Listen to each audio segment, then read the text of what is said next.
மார்கழி மாதம் 21ஆவது நாள் கூடிய கோலம் இது.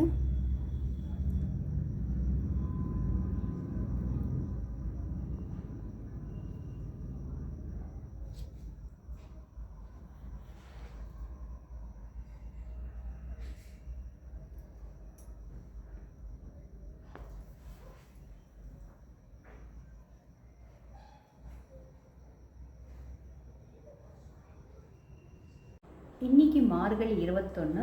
இன்னைக்குடைய பாசுரம் ஏற்ற கலங்கள் ஏதிர் பொங்கி மீம் வழிய அப்படி வர பாசுரம். ரொம்ப அழகான பாசுரம் இந்த பாசுரம். எதுக்குன்னா ஆண்டாள் ஒரு நாளும் தன் தோழிகளை சேகரிச்சிட்டு கண்ணன் வீட்டு வாசலில் நிற்கிறா. பசுமாடெல்லாம் பால் கறந்துச்சு, எல்லாருமே எழுந்துட்டாங்க. உன்னுடைய பக்தர்கள் எல்லாம் உன் திருவாசலில் நின்று பாடிட்டு இருக்காங்க, பூஜை பண்ணிட்டு இருக்காங்க. கண்ணா இன்னும் நீ உறங்கிட்டு இருக்கியே அப்படின்னு கண்ணனை எழுப்புற அழகான பாசுரம். இன்னைக்கு பசுமாடு பால் இது சம்மந்தப்பட்டு வர இந்த பாசுரம்னால இன்னைக்கு தயிர் சாதம் பிரசாதமாக செஞ்சுருக்கேன். அப்புறம் கோலம் தயிர் சாதம் எல்லாம் பார்க்கலாம்.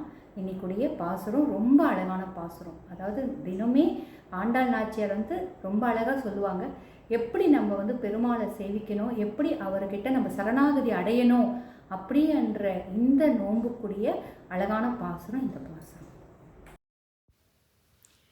இன்னைக்கு பிரசாதம் தயிர் சாதம்.